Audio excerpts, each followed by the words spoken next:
Why does intelligence unsettle? Why does depth repel where it should attract? Why does the intelligent man, the one who thinks deeply, speak less, and sees too much, feel invisible, misunderstood, or quietly resented by women? It begins with the rift between perception and essence. In the modern dating world, people sell illusions. Women are told they want depth, honesty, and insight, but their actions tell another story. They flock toward safety, not truth, toward predictability, not perception. And the intelligent man, he violates both. He doesn't seek attention. He sees through it. He doesn't react. He reflects. He doesn't pursue emotionally unstable highs. He detaches, watches, and understands. That makes him immune to performance. And in a world where identity is built on performance, immunity feels like rejection. Kierkegaard once wrote, "People understand me so little that they do not even understand when I complain of being misunderstood." That's the paradox of the intelligent man. He is not merely unloved. He is A woman cannot possess a man who sees the game before it starts. She cannot guide a man who already walks his own path. She cannot predict a man who does not need her for direction. That scares her. Not because he's dangerous, but because he's not malleable. Because he isn't moved by flattery or guided by insecurity. He is free. And freedom in a man is terrifying to someone still bound by image, applause, or societal programming. Intelligent men don't belong in shallow spaces. They offend without trying. Their silence critiques, their presence confronts. Their eyes ask questions people avoid. And most women today, they avoid depth because depth demands self. And the intelligent man holds a mirror, one that cannot be ignored. This is not about being better. It's about being other. He does not confuse kindness with submission. He will not soften truth to avoid discomfort. He will not pretend to be impressed when he is not. And so, in a world where female validation is power, the intelligent man is immune, and immunity feels like insult. That is the root of the fear. This man cannot be seduced with chaos. He cannot be manipulated with neediness. He doesn't chase unless he sees soul beneath the mask. And that gaze, focused, clear, unbending, strips away performance, and with performance gone, many people have nothing left to offer. So what happens next? The intelligent man is labeled cold, arrogant, told he's too intense, told he overthinks. No, he sees, and seeing is threatening, because most of what passes for attraction today is theater. And when the lights come on, theater ends. Only reality remains, and reality, for most, is hollow. So women withdraw, not because he said something wrong, but because he didn't say what they expected. He didn't follow the script. He didn't compete for approval.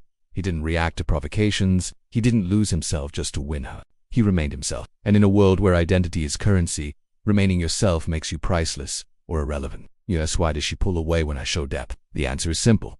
Because depth reveals, and revelation ruins the fantasy.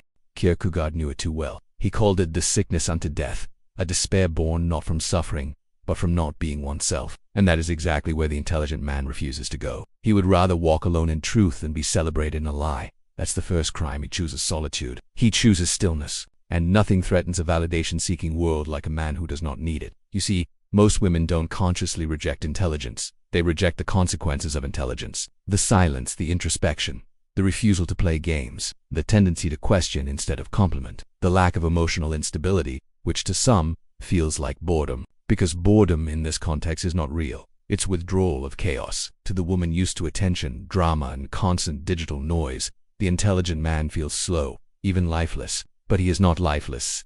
He is anchored. Kierkegaard wrote endlessly about the self in his greatest tragedy. He had to end his engagement to Regina Olsen because he knew he would never give her a normal life. He sold too much, felt too deeply, loved in silence, not spectacle. His love was shaped like an abyss, beautiful, still, eternal. But most women don't want eternity. They want attention. And attention dies fast around a man who doesn't perform. Here's the cruel irony. The more intelligent the man, the harder it becomes to form a traditional connection. Because depth is heavy, most people want lightness. They want to laugh, flirt, dance, drink, forget. But the intelligent man, he remembers everything. He watches the twitch in her eye, the hesitation in her voice, the contradictions in her stories, the mask she switches when someone walks into the room. He remembers what she said 2 weeks ago, and he notices when her actions betray it.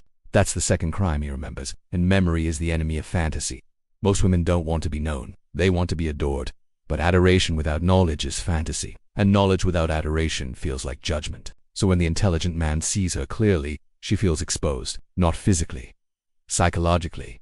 He sees her pain, her manipulations, her fears, and her contradictions. He doesn't point them out cruelly, he just doesn't ignore them. So what does she do? She blames him for making her feel seen, not beautiful, not powerful seen. Because beauty and power are fantasies. Being seen is real. And being real, for someone who lives through attention, is unbearable. That's why Kierkegaard, not because he was cruel, but because he was honest. And honesty in a man is terrifying if you're not ready to face yourself. The intelligent man doesn't want submission. He wants truth. He doesn't want perfection. He wants alignment. He doesn't want praise. He wants peace. But peace only exists where ego dies. And most modern dynamics are built to feed ego, his and hers. The intelligent man destroys both. And that destruction, that's what she fears. Here lies the core problem. Most women today do not know whether they want love or control. They say love, but their actions say control. And the intelligent man forces that choice. He will not be shaped. He will not play pretend. He does not adapt to comfort false expectations. He demands authenticity. That demand isn't loud. It's not aggressive. It's quiet and immovable. It's in his posture, his speech, his refusal to apologize for being too much or not enough. Control dies in the presence of a man who can walk away. She wants control because it makes her feel safe. But love, true love, requires surrender. Not in the physical sense, but psychological. To love an intelligent man, a woman must abandon manipulation, abandon the mask, and give up her desire to steer. That's terrifying, because it means she has to stand naked in front of a man who doesn't flatter, doesn't beg, doesn't chase, and doesn't bend. He's not ice. He's fire, but it burns slow beneath the surface. And only those who stop long enough to feel it, without fear, will see its warmth. But most women leave before that. They want instant validation, not deep revelation. And Kierkegaard understood this. He described the aesthetic life versus the ethical one. The aesthetic life is about pleasure, appearances, excitement. The ethical life is about truth, duty, and sacrifice. Most women live in the aesthetic, and the intelligent man lives in the ethical. That's why their worlds collide but never unite. The intelligent man demands something dangerous, integrity, not only in himself but in her, and most aren't ready. So instead of rising to meet him, they label him cold, distant, narcissistic, difficult. Because if she admitted the truth, she would have to confront her own that she preferred the man who lied sweetly over the man who spoke bitter truth, that she chased the exciting fool over the boring prophet, and no one wants to admit that. So what happens? She tests him, she pushes his buttons. She plays games to see if he'll bend. She withdraws attention. She stirs conflict. She tries to make him jealous. She throws hints. She seeks reaction, and he gives her none. Not because he's playing games, but because he doesn't play them at all. That enrages her. Not because she hates him, but because she knows he's everything she claims to want, and yet she cannot hold him. That tension is unbearable. So she leaves. She tells herself he wasn't ready, he was too serious, too distant, too deep, and she runs back to the fool who makes her laugh, feel important, and never challenges her ego. But years later, in a moment of silence, she remembers him. The man who saw her, the man who didn't flinch, the man who never asked for less, the man who said nothing, and yet made her feel everything. And she wonders what would have happened if she had chosen truth over control. Kierkegaard lived the curse that haunts every intelligent man. He was known for his mind, but not loved for his soul. That is the third crime. He feels too much. Most people think intelligent men are cold. They confuse detachment with indifference, but that's wrong. The intelligent man detaches because he feels everything at once, and if he lets it in, it breaks him. Kierkegaard wrote in agony about this inner war. He spoke of despair not as sadness but as misalignment, the torment of knowing who you are, while the world asks you to be someone else. So he walked away from love, not because he wanted to, but because he refused to betray himself. That is the secret most never see. The intelligent man does not fear rejection. He fears disintegration. He would rather be alone in truth than married in lies. He will not sacrifice his mind for comfort. He will not numb his vision just to be palatable. And that's where the tragedy lives. Because most women don't know how to love a man like that. They know how to receive flowers, but not silence. They know how to hold hands, but not thoughts. They know how to say I love you, but not understand you. And the intelligent man requires understanding. Without it he fades. Not quickly, slowly, like a star pulled into a black hole of misunderstanding. Until he forgets how to speak. He stops talking about what matters. He grows quiet, not because he is angry, but because no one listens. Not truly, not deeply. Kierkegaard felt this isolation so deeply, he began writing under fake names, pseudonyms, each one a mask to express a side of his soul no one could hold. He was not being deceptive. He was being honest in the only way left. That's what the intelligent man does when love fails him. He retreats into symbols, metaphors, solitude, and distance, not to punish, but to survive. And here's what stings the most. He knows he has love to give. He feels it in full force. He wants to share it, but not diluted, not performed, not packaged into social rituals or public displays. He wants to give his soul. And most women don't want it. They want moments, selfies, experiences. But the soul doesn't take pictures. It burns quietly. And if she's too loud, too fast, too distracted, she'll miss it. That's why the intelligent man stays single. Not because he hates women, but because he loves too deeply to love poorly. He would rather be forgotten than fake. And Kierkegaard knew, there is no greater loneliness than being fully aware and fully unseen. There's another reason why intelligent men scare most women. He makes her feel small, not by action, by existence. He doesn't insult her, he doesn't compete, but by simply being what he is, deep, honest, unbending, he forces her to confront her own surface. She can't dazzle him with charm. He sees through it. She can't dominate him with silence. He's mastered solitude. She can't distract him with sex. He sees past bodies. That unnerves her. She wants to feel adored, not studied, desired, not challenged, chosen, not measured. But the intelligent man doesn't choose based on beauty or convenience. He chooses based on depth, and depth is rare. He'll sit across from her, listening, not nodding to agree, not smiling to please, just watching, measuring, not her words, but her being. Is she awake, or is she sleepwalking? Is she playing a part, or is she real? And in that silence, she starts to fidget. She senses that she's being seen, not just looked at. And if she has no anchor in truth, she panics. She says he's too much, too intense, too serious. What she really means is, he sees her emptiness, and she can't stand it. Kierkegaard described this feeling as the dizziness of freedom. The moment you realize your life is yours, no one else to blame, no one else to save you, you're free, but terrified. That's what women feel in front of an intelligent man. The dizziness of real love, real risk, no guarantees, no control, only truth. And that's too much for most. They want a man who validates their illusion, not one who shatters it. So she picks someone else, simpler, easier, a man who makes her feel big by being small. But deep inside, she knows it's a lie. She knows that somewhere, the man who didn't need her still walks alone, not out of pride, but principle. And she can't forget him, because he made her see something no one else did, her soul. And even if she turned away from it, she remembers the moment she almost chose truth, but didn't. Kierkegaard would say this is despair, not sorrow, but the refusal to be oneself. She chose comfort over becoming, and now she lives with the memory of what could have been. That is why intelligent men scare most women, not because of their arrogance, but because of their honesty. And the mirror they hold up. The intelligent man leaves a scar, not one that hurts, but one that reminds. He doesn't chase, he doesn't beg. When she walks away, he lets her go. And that silence echoes louder than any scream. It's not because he's cold, it's because he respects the truth. She didn't want depth.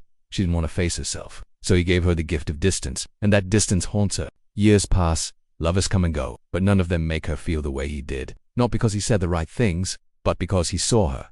He saw her when she didn't even see herself. He noticed the way her voice cracked when she lied, the way her eyes darkened when she doubted, the way her soul flickered between who she was and who she pretended to be. And he never said it out loud, but she felt it. He held her like a riddle, not a possession, and she couldn't take it. She went back to the men who told her what she wanted to hear, who touched her body, but never reached her being, who played roles, recited lines, performed passion, but it never felt real, because once a woman has met an intelligent man, she can never forget him. He ruined the performance. He made every shallow kiss taste like dust, every empty compliment sound like noise, every fake connection feel like a lie. And she hates him for it, not because he hurt her, but because he woke her. Kierkegaard wrote about this quiet regret, the pain of knowing that real love was offered, but not accepted, not out of malice, but fear. That's the final tragedy. The intelligent man offers something rare, but unwrapped. It looks like silence. It sounds like challenge. It feels like discomfort. But inside is truth. And truth doesn't beg to be chosen. It stands alone, quietly burning, waiting for those brave enough to touch it without flinching. Most women turn away, but they never forget the fire. And the man who held it. The intelligent man does not orbit her. That's the core threat. He doesn't need her attention to feel valuable. He doesn't need her praise to feel strong. He doesn't crave her body to feel alive. He is alive. And that is the most dangerous kind of man. Because she can't manipulate him. She can't play the old games. Pull back, test, flirt, provoke, withdraw. He sees through them. And worse, he doesn't care. He has seen death in books. He has heard God in silence. He has looked into the abyss of his own soul and walked out wiser. What can she offer that will shake him? Validation. He already validated himself. Sex. He has mastered his urges. Approval. He doesn't worship false gods. She feels powerless because she grew up believing that her charm was a weapon, that her beauty was power, that men were tools to bend, boys to tame. And here he stands, unbent, untouched, unfazed. She calls him arrogant, detached, difficult, but what she means is, he won't kneel. He doesn't play roles, he doesn't flatter her ego. He speaks truth, even if it cuts. He demands depth, not performance. And that makes her question everything. Why doesn't he want her like others do?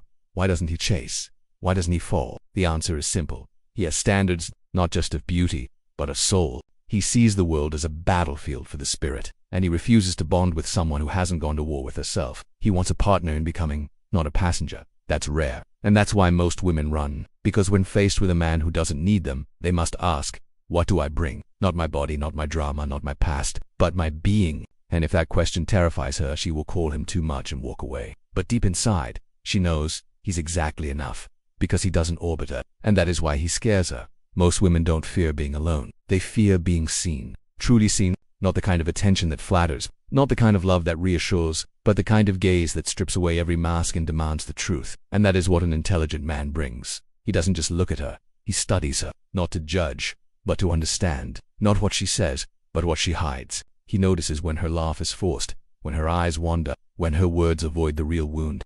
He sees the scars beneath the makeup, the confusion beneath the confidence, the ache beneath the smile. And that scares her, because being loved for who you pretend to be feels safe. Being loved for who you really are feels dangerous. If he sees her and leaves, she believes she's unworthy. If he sees her and stays, she'll have no more excuses. She'll have to grow, and growth is painful. Kierkegaard wrote that the self is a task, not a given. You don't find your true self. You become it, through crisis, through doubt, through truth. And truth is what the intelligent man demands. He doesn't want her to agree with him. He wants her to know herself, to dig, to bleed, to question, to evolve. Most women don't want that. They want comfort, reassurance. A man who says, you're perfect just the way you are. But he won't lie. He'll say, you're more than this. Why are you hiding? And that cuts deeper than hate, because it's love in its rawest form. Not love for her looks, not love for her charm, but love for her becoming. And she's not ready.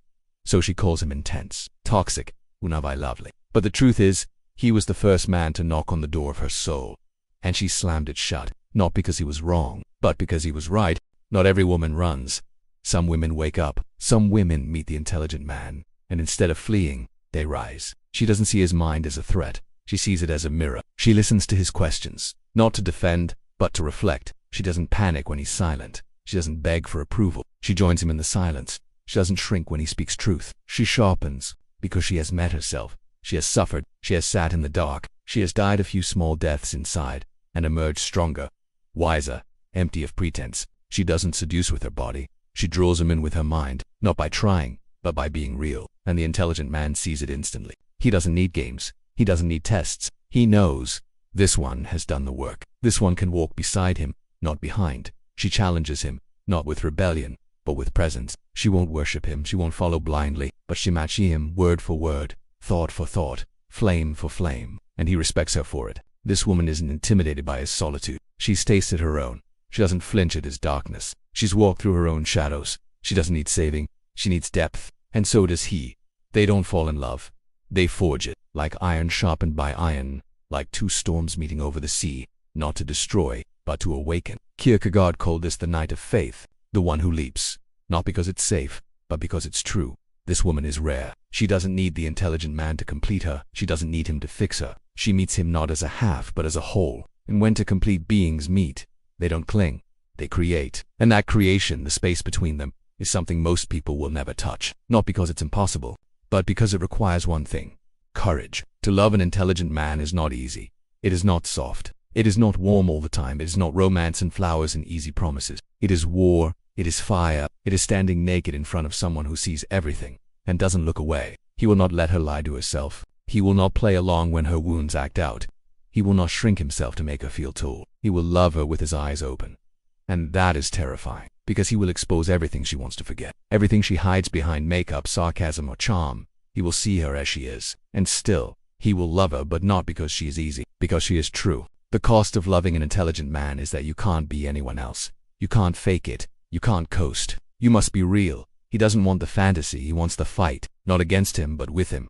Against illusion, against fear, against all the dead parts we carry inside and refuse to bury. He wants her to become something raw, something rare, something free. And most women don't want that. They say they do. But when the fire comes, they run. Because it burns the mask. It burns the girl. It burns the ego. But for the one who stays, the fire forges her into a woman.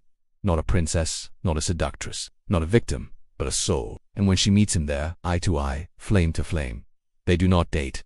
They do not play roles. They become together. And the world can't touch that. Not with judgment, not with shame, not with fear. Because when two souls walk in truth, the world either watches in awe or turns away in fear. But it doesn't matter, because they have each other, not as halves seeking wholeness, but as wholes choosing war, on purpose, until the end. Subscribe now. Don't miss the next one.